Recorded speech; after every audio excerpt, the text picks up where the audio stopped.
Bismillahirrahmanirrahim. Assalamualaikum warahmatullahi wabarakatuh. Kembali lagi bersama saya Dian Triwahyuni, mahasiswa pendidikan kimia dari Universitas Mataram. Nah, bagaimana kabar kalian adik-adik? Tentunya tetap harus semangat ya, apalagi dalam belajar kimia. Nah, pada pertemuan kali ini kita masih membahas materi yang sama, yaitu materi ikatan kimia dengan pokok pembahasan yang berbeda. Sebelumnya, kita sudah membahas sedikit tentang jenis-jenis dari ikatan kimia. Nah, sekarang kita akan bahas lengkap tentang jenis dari ikatan kimia tersebut. Nah, ikatan kimia terdiri atas ikatan ion, kemudian ikatan kovalen, dan ikatan logam. Di mana ikatan kovalen itu terbagi menjadi ikatan kovalen tunggal, ikatan kovalen rangkap 2, ikatan kovalen rangkap 3, dan ikatan kovalen koordinasi. Jadi yang pertama, kita akan bahas tentang ikatan ion. Nah, apa sih ikatan ion itu? Nah, ikatan ion terjadi karena adanya gaya tarik-menarik antara ion yang bermuatan, yaitu ion yang bermuatan positif dan ion yang bermuatan negatif. Nah, perlu diketahui bahwa ikatan ion itu terbentuk antara unsur logam dan unsur non-logam, di mana logam dia melepaskan elektron sehingga membentuk ion bermuatan positif yang disebut dengan kation. Kemudian unsur non-logam dia menerima atau menangkap elektron sehingga membentuk ion yang bermuatan negatif yang disebut dengan anion. Nah, kemudian selanjutnya kita akan bahas tentang bagaimana sih pembentukan ikatan ionik itu. Nah, kita ambil contoh yaitu ikatan antara unsur Na dengan Cl. Na dengan nomor atom 11 memiliki konfigurasi elektron 281 dengan elektron valensi 1, maka untuk mencapai suatu kestabilan maka akan melepas satu elektron sehingga membentuk Na+. Kemudian Cl dengan nomor atom 17 dengan konfigurasi elektron yaitu 287 dengan elektron valensi 7, untuk mencapai suatu kestabilan, maka dia akan menerima satu elektron sehingga membentuk Cl-. Nah, kemudian kita akan melihat bagaimana struktur Lewisnya. Nah, di sini ada struktur Lewis Na, kemudian ada struktur Lewis Cl. Nah, kemudian tadi kan Na ini kan dia melepas satu elektron. Nah, elektron yang dilepas satu oleh Na, maka akan diterima oleh si Cl, sehingga terbentuklah ikatan ionik pada NaCl. Nah, jadi perlu diketahui bahwa syarat terjadinya ikatan ionik itu yang pertama terjadi antara unsur logam dan non-logam, di mana Na merupakan unsur logam dan Cl merupakan unsur non-logam. Kemudian terjadinya pelepasan dan penerimaan elektron, di mana Na unsur logam melepas elektron, kemudian Cl unsur non-logam yaitu menerima elektron. Nah, kemudian yang selanjutnya yaitu ikatan kovalen. Nah, ikatan kovalen yaitu ikatan yang terjadi akibat pemakaian pasangan elektron secara bersama-sama oleh dua atom.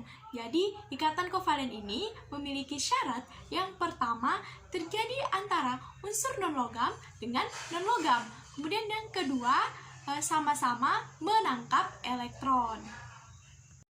Nah, kemudian bagaimana sih proses terbentuknya ikatan kovalen? Nah, kita ambil contoh ya, yaitu ikatan kovalen antara H dengan Cl, di mana H dia memiliki nomor atom 1 dengan konfigurasi elektron 1, maka untuk mencapai suatu kestabilan, dia akan menangkap satu elektron, yaitu mengikuti kaidah duplet. Kemudian Cl dengan nomor atom 17 dengan konfigurasi elektron 287 dengan elektron valensi 7, untuk mencapai suatu kestabilan maka dia akan menangkap satu elektron di mana dia mengikuti kaidah oktet. Nah, jadi di sini kita akan gambarkan struktur Lewis H dengan Cl, di mana H memiliki satu titik. Kemudian Cl, untuk membedakannya dengan H, maka struktur Lewisnya digambarkan dengan tanda silang. Nah, dapat dilihat bahwa H, dia menggunakan satu elektron yang dimiliki oleh Cl, kemudian Cl, dia menggunakan satu elektron yang dimiliki oleh H, sehingga terjadilah penggunaan bersama-sama elektron yang disebut ikatan kovalen, sehingga terbentuklah HCl. Nah, tadi kan sudah disebut bahwa ikatan kovalen itu terbagi lagi menjadi ada yang namanya ikatan kovalen tunggal, kemudian ikatan kovalen rangkap 2, ikatan kovalen rangkap 3, dan ikatan kovalen koordinasi. Nah, jadi yang pertama kita akan mengambil contoh dari ikatan kovalen rangkap tunggal. Nah, di mana ikatan kovalen rangkap tunggal itu terjadi apabila terdapat satu pasangan elektron yang dipakai bersama.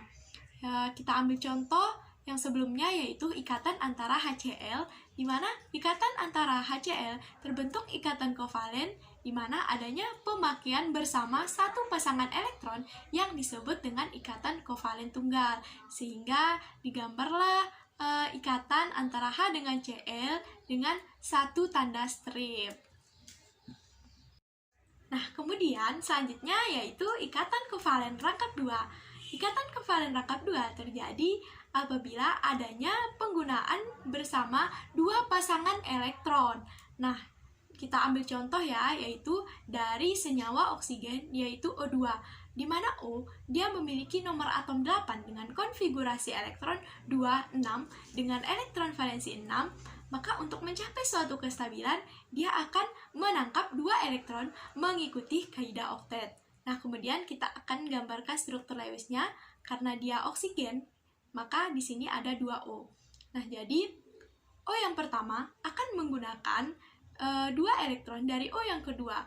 Kemudian O yang kedua akan menggunakan elektron dari O yang pertama, sehingga di situ terbentuklah ikatan kovalen di mana menggunakan dua pasangan elektron. Nah, sehingga disebutlah ikatan kovalen rangkap 2. Maka terbentuklah ikatan kovalen rangkap 2 antara O dengan O yang digambarkan dengan dua strip. Kemudian ikatan kovalen rangkap 3. Nah, ikatan kovalen rangkap 3 terjadi apabila 3 pasangan elektron yang dipakai bersama. Yaitu kita ambil contoh pada nitrogen, yaitu N2. N dengan nomor atom 7 memiliki konfigurasi elektron yaitu 2, 5 dengan elektron valensi 5. Untuk mencapai suatu kestabilan, maka dia akan menangkap 3 elektron yaitu mengikuti kaidah oktet. Nah, jadi kita gambarkan ya struktur Lewisnya. Karena ada 2N, maka kita gambarkan 2 struktur Lewis dari NN. Sehingga di sini N akan menggunakan 3 elektron dari N yang kedua, kemudian N yang kedua akan menggunakan 3 elektron dari N yang pertama, sehingga dapat dilihat bahwa ada 3 pasangan elektron yang dipakai bersama. Maka ikatan yang terbentuk yaitu ikatan kovalen rangkap 3, sehingga terbentuklah ikatan kovalen rangkap 3 antara N dengan N yang digambarkan dengan 3 strip. Kemudian selanjutnya yaitu ikatan kovalen koordinasi, di mana ikatan kovalen koordinasi ini terjadi apabila pasangan elektron yang dipakai bersama hanya berasal dari salah satu atom yang berikatan. Kita ambil contoh ya, yaitu contoh pada amonium, yaitu NH4+, di mana NH4+ ini terbentuk dari NH3 dengan H+, yaitu terbentuklah ikatan antara NH3 dengan H+, di mana ikatan yang terbentuk, pasangan elektron yang digunakan hanya pasangan elektron dari NH3 saja, yaitu tepatnya di N, sehingga sementara si H ini tidak memiliki elektron, sehingga ikatan yang terbentuk disebutlah ikatan yang namanya ikatan kovalen koordinasi. Nah, kita sudah sampai pada pembahasan yang terakhir, yaitu tentang ikatan logam, di mana ikatan logam ini yaitu ikatan yang terbentuk akibat penggunaan bersama-sama elektron valensi antara atom-atom logam. Jadi ikatan logam ini terbentuk dari sesama unsur-unsur logam dan logam. Nah, jadi untuk ikatan logam ini pembahasannya tidak sama dengan ikatan ion dan ikatan kovalen. Nah, langsung saja ke contohnya, yaitu contoh dari ikatan logam yaitu ada logam besi, kemudian logam perak, kemudian logam tembaga, dan logam emas. Nah, untuk pembahasan materi ikatan kimia sudah selesai ya. Nah, apa saja sih yang sudah kita pelajari? Yang pertama ada kestabilan unsur, kemudian struktur Lewis, kemudian yang ketiga ikatan ionik, kemudian yang keempat ikatan kovalen, dan yang terakhir yaitu ikatan logam. Saya harap semuanya semoga paham ya dan dipelajari ulang lagi. Nah, kemudian jika ada pertanyaan atau materi yang belum mengerti, bisa menghubungi saya lewat WA. Nah, semoga video pembelajaran ini bermanfaat ya buat kalian. Terima kasih. Wassalamualaikum warahmatullahi wabarakatuh.